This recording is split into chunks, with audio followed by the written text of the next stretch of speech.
अस्सलाम वालेकुम। आज का जो हमारा टॉपिक है वो है एक और डिज़ीज़ फर्स्ट ईयर से लेकर एमएससी तक। और इस डिज़ीज़ का नाम है कोलरा, जिसको हम कहते हैं हैज़ा। तो कोलरा या कोलेरा ये बहुत कॉमन डिज़ीज़ है और ये हमारे पास एक बहुत ही डिस्ट्रक्टिव डिज़ीज़ है, जिसकी वजह से हमारे पास क्या होती है, ये जानलेवा साबित हो सकती है।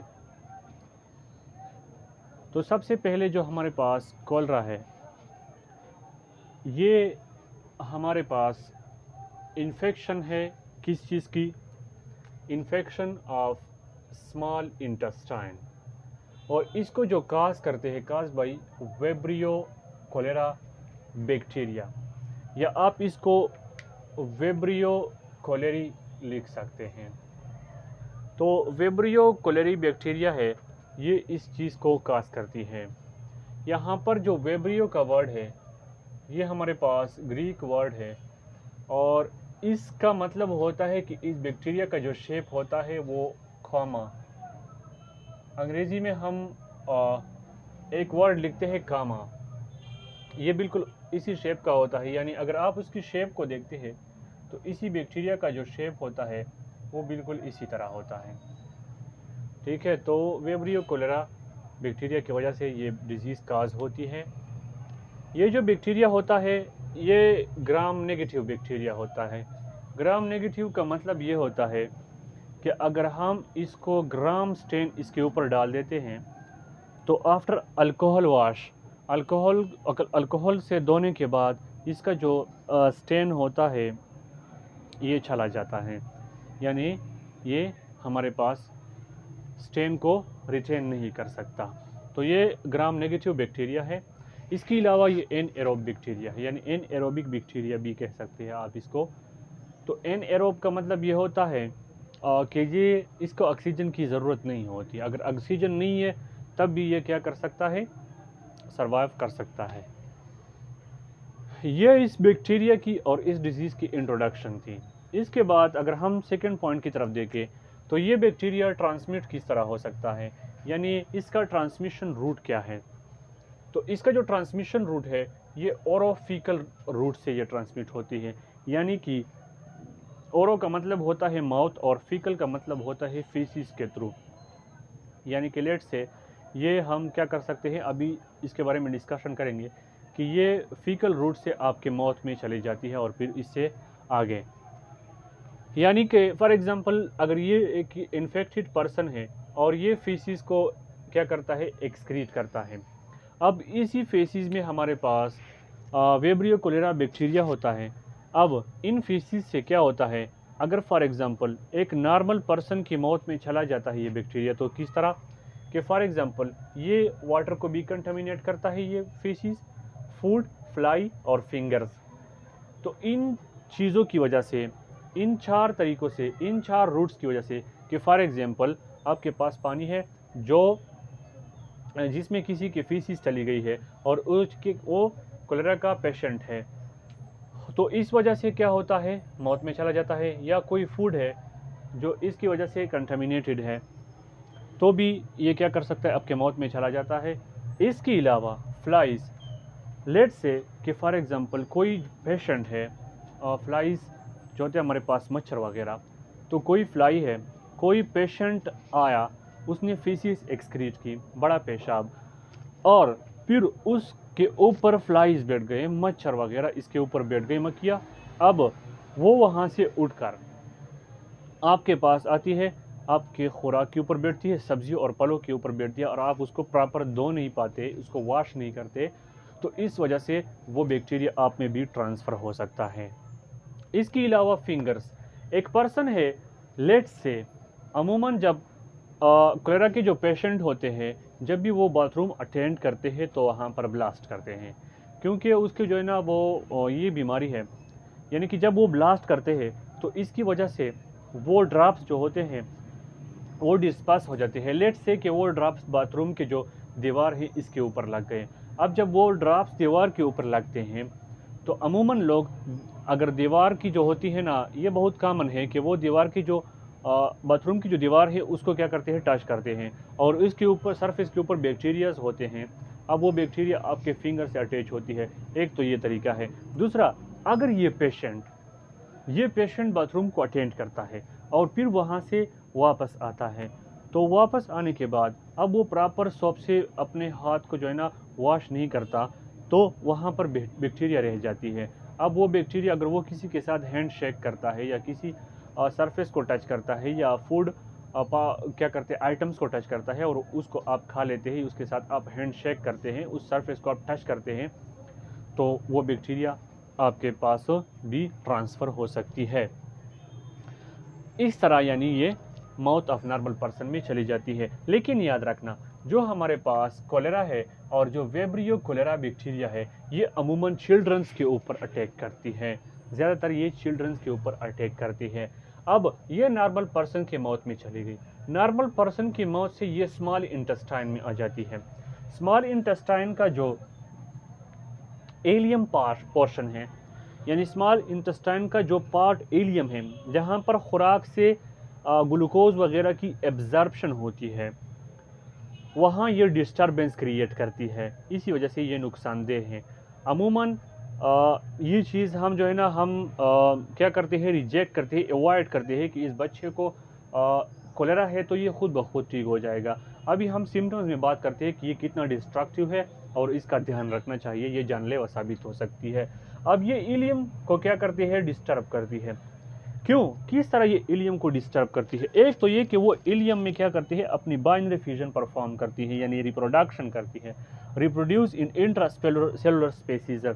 इलियम में जहाँ इंटरसेलुलर स्पेसीज होती है, मतलब सेल्स के बिटवीन जो स्पेसीज होते हैं, वहाँ जाकर ये क्या करते हैं, बाइनरी फ्यूजन और रिप्रोडक्शन परफॉर्म करती है। और जब ये अपनी तादाद को बढ़ाती है, तो याद रखना, जब ये तादाद को बढ़ाती है तो इस वजह से हमारे पास जो इलियम है, वहाँ में जो एब्जॉर्प्शन का प्रोसेस है, खुराक का, मिनरल्स का एटसेट्रा, वो डिस्टर्ब हो जाता है।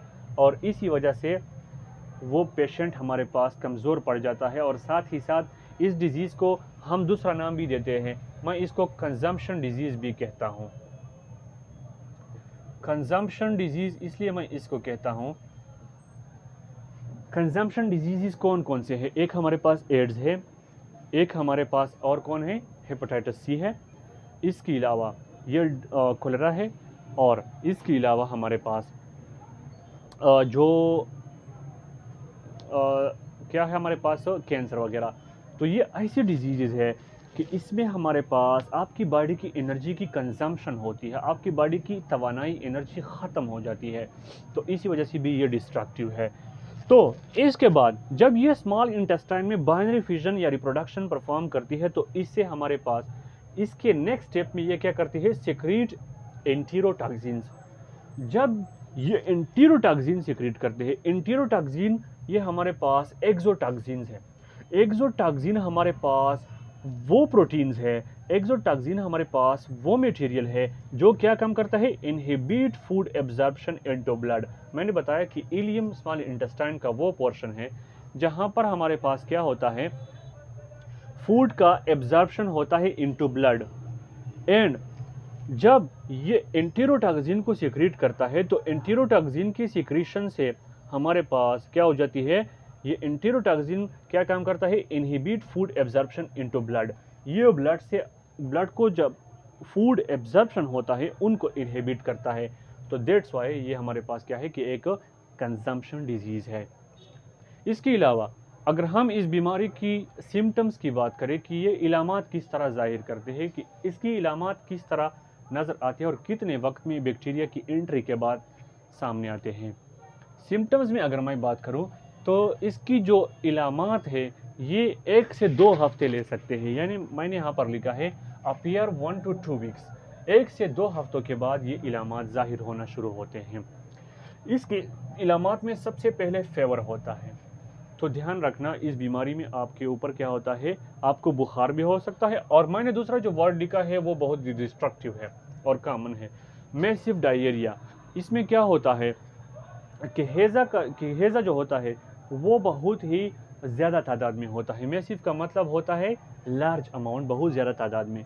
तो डायरिया मैसिव अमाउंट में स्टार्ट हो जाता है। अब मैसिव मैसिव डायरिया का मतलब क्या होता है, यानी अगर आप गौर करें, अगर आप इसको लेट्स से कैलकुलेट करें तो 1 to 2 litre fluid loss from anus पर हावर, यानी जब भी किसी को कोलेरा काज होता है छोटे बच्चे को, तो 1 से 2 लीटर तक का फ्लूइड, 1 से 2 लीटर तक की बॉडी फ्लूइड या पानी बॉडी से निकलता है किसी रूट के थ्रू, एनस, बड़े पेशाब की जो नाली है उससे 1 से 2 लीटर हर घंटे में खारिज होता है। और ये प्रोसेस अगर 6 से 7 घंटे चलती है एक दिन में, मैंने यहाँ पर लिखा है कि अगर ये प्रोसेस 6 से 7 घंटे एक दिन में चलती है तो याद रखना 6 से 14 लीटर फ्लूइड लॉस होती है एक दिन में। तो ये आप गौर कर सकते हैं कि अगर किसी बंदे की बॉडी से हम 6 से 14 लीटर का फ्लूइड बाहर निकालते हैं तो इस बंदे का हाल क्या होगा। तो दैट्स वाई मैंने कहा कि खुलरा में आपको इस चीज़ का ख्याल होना चाहिए कि ये डिस्ट्रक्टिव डिजीज़ है। यहाँ पर मैंने जो अगला पॉइंट लिखा है वो है sinking eyes into orbits. Sinking eyes into orbits यानी उसकी जो आंखें होती है वो इन ऑर्बिट्स में धंस जाती है, उसकी आंखें क्या हो जाती हैं अंदर की तरफ, कमज़ोरी की वजह से। क्यों? जब पानी नहीं मिल रहा तो यहाँ के जो मसल्स हैं वो मसल्स क्या हो जाते हैं, सिकुड़ जाते हैं। अब जब मसल्स सिकुड़ते हैं तो ये आइज जो है ये इन ऑर्बिट्स के अंदर धंस जाते हैं। इसके अलावा दूसरा पॉइंट है, क्या होती है आपको, क्रैम्प्स होती है। क्रैम्प्स मतलब ये छोटे जो बच्चे होते हैं इसको झटके लगते हैं। झटके मतलब, क्रैम्प्स का मतलब ये होता है कि इनवॉलंटरी कंट्रैक्शन ऑफ मसल्स। अब ये इनवॉलंटरी कंट्रैक्शन ऑफ मसल्स क्यों होते हैं? क्योंकि आप अमूमन याद रखिए कि जब भी हैज़े की बीमारी होती है तो इसमें क्या होता है, due to loss of electrolytes, तो उसी फ्लूइड्स की वजह से आपकी बॉडी से क्या चला जाता है, इलेक्ट्रोलाइट्स। अब इलेक्ट्रोलाइट्स में हमारे पास क्या क्या होती है, इलेक्ट्रोलाइट्स में हमारे पास अमूमन जो पॉजिटिव चार्जेस के आयंस होते हैं, यानी कैल्शियम, सोडियम, पोटाशियम वगैरह। याद रखना इलेक्ट्रोलाइट्स में क्या क्या होते हैं, सोडियम, पोटाशियम और कैल्शियम, ये चीज़ें अमूमन इसके ऊपर पॉजिटिव चार्ज होता है। और जब भी याद रखना पॉजिटिव चार्ज की चीज़ें बॉडी से बाहर निकलती है तो न्यूरॉन्स के ऊपर नेगेटिव चार्जेस आते हैं। जब नेगेटिव चार्जेस आते हैं तो इसी वजह से हमारे पास क्या करते हैं, न्यूरॉन्स सिग्नल देना स्टार्ट कर देते हैं, जिससे हमारे पास मसल्स कंट्रैक्शन स्टार्ट होती है और वो मसल कंट्रैक्शन इनवॉलंटरी होती है और दैट्स वाई ये हमारे पास डिस्ट्रक्टिव भी होती है। याद रखना मैंने ये जो पॉइंट लिखा है कि हमारे पास बच्चों में, हमारे जो चिल्ड्रंस है, यहाँ पर आप लिख सकते हैं कि चाइल्ड्स में, ताकि कंफ्यूजन ना हो।